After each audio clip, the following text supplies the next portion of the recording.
Obama est poussé. Obama criait, oh yo, on a fouetté bien. Il dit que dans la télévision, tu me demandes si j'ai peur de toi, si j'ai peur de tes questions. C'est quelle histoire ça? Tu t'as appris le travail. Il a fouetté Obama correctement. Et ce qui se passe actuellement, c'est ne pensez pas que Amougou est fier d'être en cellule avec Apikoro. Il ne se parle pas. Ouais, Il ne se parle pas. Tu sais pourquoi? non. Parce que quand on arrête Amougou, on amène Amougou au groupement. Pendant qu'on le posait des questions, il voit son beau-père arriver. Il dit, ah, mon colonel, heureusement que tu es là. Le colonel dit, non, je ne suis pas venu te voir, on m'a arrêté aussi. Non, il croit que le colonel Gars, demain il faut que tu racontes la partie. Demain il faut que tu racontes l'histoire d'évasion. Amougou était là, on l'avait arrêté. Il était là. Il voit donc le colonel, son beau-père. Son beau-père est arrivé, il dit à son beau-père que, mais, mon colonel, tu vois les choses et tout. Le colonel dit, on m'a arrêté, on vient de m'enlever les menottes maintenant pour que j'aille en cellule. Il dit, mais qu'est-ce qui se passe? Après quelques minutes, on arrive, Bruno Bidjan, il arrive. Lui, il avait les menottes avec... on l'a attaché comme un criminel, c'est-à-dire comme un terroriste. Il arrive, il dit, même toi, on t'a pris. Bruno pleurait.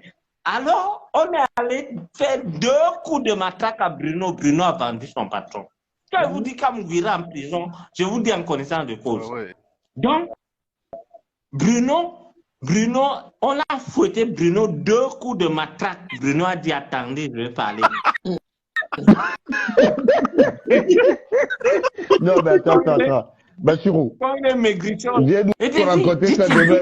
La fin, c'est plus sucré, gars. Bruno, 2 coups, il a tout avoué. Après, Amougou vient, on dit à Amougou que bon, le colonel qui a mené les opérations ont donné les histoires aux journalistes de machin, sans frontières là.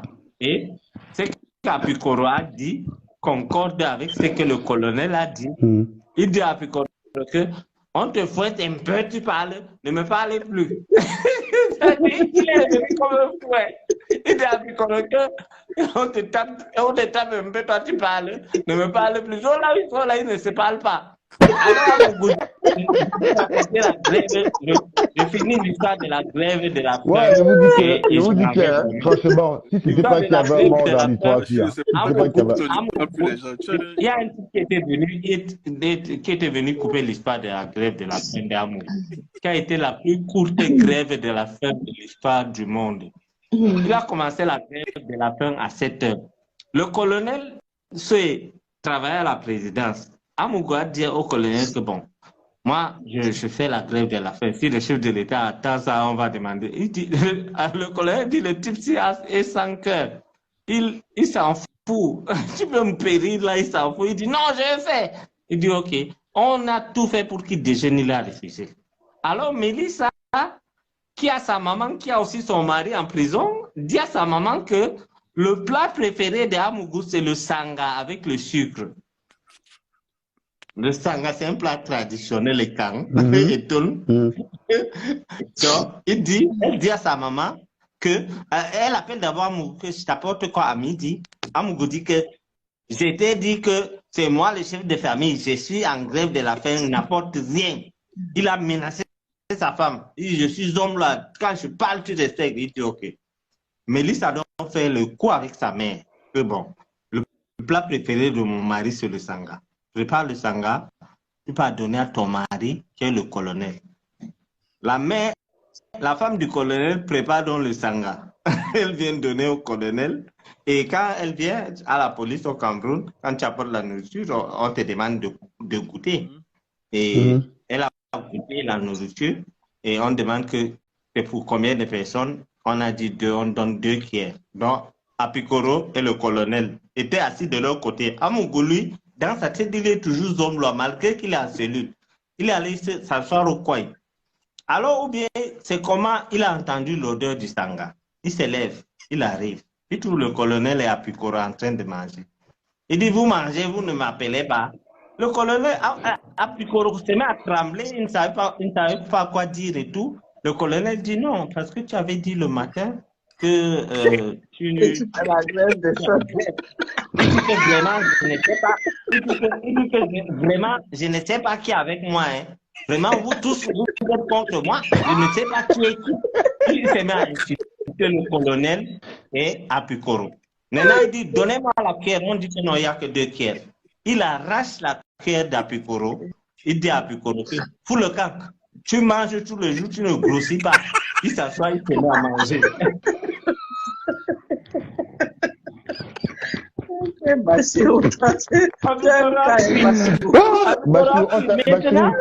Maintenant, il y avait un autre problème, c'est pas fini.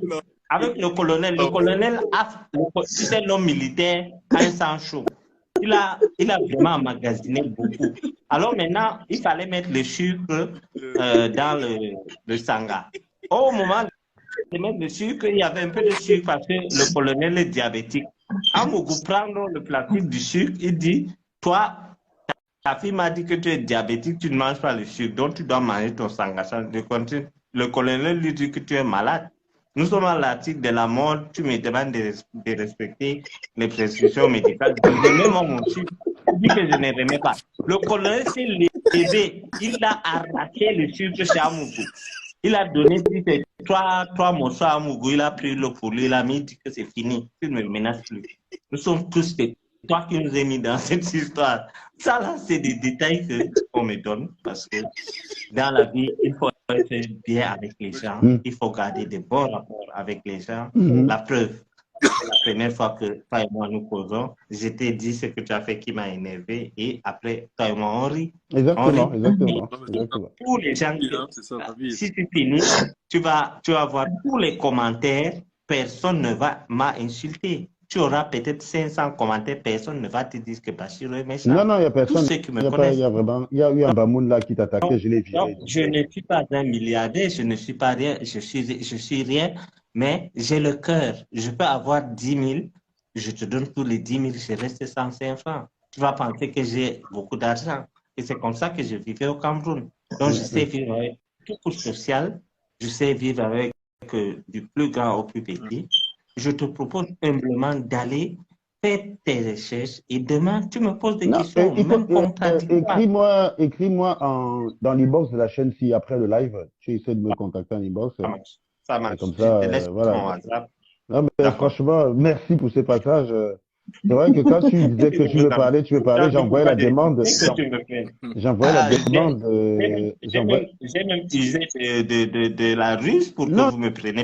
Non, j'ai vu ça. Mais en fait, honnêtement, j'ai essayé plusieurs fois de te prendre. Parce que... Non, pas du tout. Non, pas du tout. J'ai dit ça pour vous provoquer, pour me prendre et vous m'avez pris. Non, mais parce qu'en fait, à chaque fois que je cliquais sur prendre, ça marquait impossible, quoi, je dirais, mais il me dit que je prenne alors qu'il n'a pas activé sa caméra. Bah, finalement, ça a pris et on a vraiment passé un bon moment. C'est pour ça que je ne cesse de dire que, franchement, il n'y aurait pas eu mort d'homme dans cette affaire, que ce serait un feuilleton vraiment délicieux, quoi. C'est-à-dire que on rigole, mais effectivement, allez sur ma page. La toile de fond, c'est quand même un drame qui s'est joué. Ah oui, pardon, demain, les gars, vous savez que j'ai pas d'heure exacte, hein, c'est vers 22h, les mecs, hein, ça doit être 21h. Ça marche, moi je travaille beaucoup plus la nuit et je suis free. Non, c'est pareil, je serai aussi un peu à mon travail. Allez sur ma page, voir les directs que j'ai fait, où j'ai vraiment lavé Amougou correctement. Et liker ma page officielle. Naturellement, ça sera fait. D'ailleurs, ton direct, je veux le partager sur cette chaîne. Donc, ça marche. C'est avec ton compte Youbas Mahmouda, c'est ça? Oui, Youbas Mahmouda. Il y a Youbas Mahmouda et Youbas Mahmouda officiel. C'est sur Youbas Mahmouda officiel, c'est ça?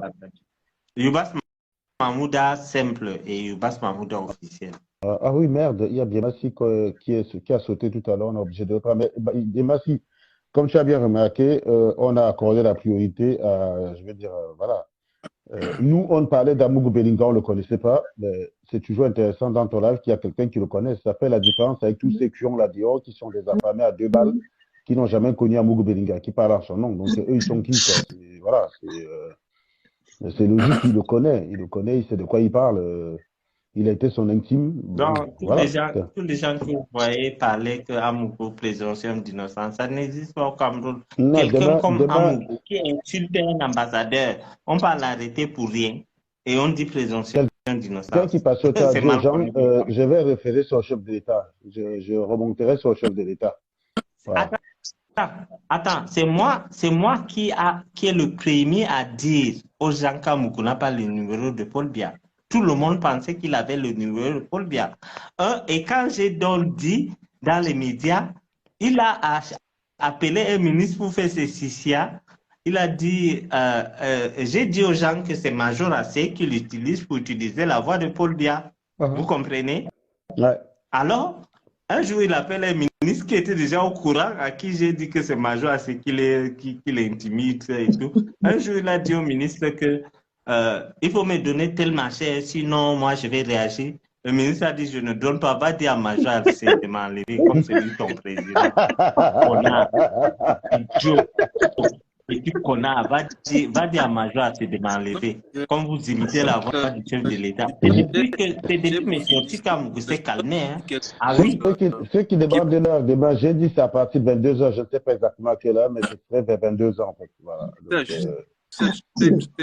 Donc, quand on a une discussion comme celle-ci qui était très intéressante, moi je voudrais tout de même retenir une moralité qui pour moi est très très frappante.